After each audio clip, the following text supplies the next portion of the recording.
আজকে আমি দেখবো এই 1 টাকাকে 1 ঘন্টার মধ্যে আমি কত টাকা বানাতে পারি। তাই তো প্রথমে এই 1 টাকার কয়েনটাকে নিয়ে একটা দোকান থেকে 1 টাকার বদলে একটা লজেন্স কিনে নিলাম, আর এই লজেন্সটাকে আমি বিক্রি করব 10 টাকায়। তাই তো লজেন্সটাকে বিক্রি করার জন্য প্রথমেই একটা ভাইকে রাস্তায় পেয়ে যাই, তাই ভাইটাকে জিজ্ঞেস করি, এই লজেন্সটা কিনবি? ওটা না 10 টাকা। এই লজেন 10 টাকা, পাগল নাকি? ভাইটা তো সোজা মুখের উপর মানা করে দিল, কিন্তু ভিডিও করার কথা বলতেই এই দাদাটা তো 10 টাকা দিয়ে লজেন্সটা কেনার জন্য রাজি হয়ে যায়। এবার আমার কাছে ছিল 10 টাকা, তাই 10 টাকা দিয়ে এই কাকুটার কাছ থেকে একটা আইসক্রিম কিনে নিই। আর এই গরমের মধ্যে এই আইসক্রিমটাকে আমি 50 টাকায় বিক্রি করার জন্য বেরিয়ে পড়ি। আইসক্রিম কিনবা?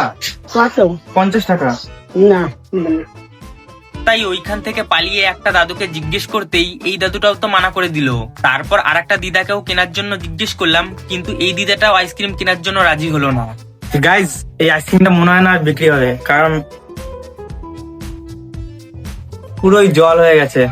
আইসক্রিমটা কিনে তো আমার পুরো 10 টাকাটাও লস হয়ে গেল। সাবস্ক্রাইব করে রাখো এরকম একটা পার্ট দেখার জন্য।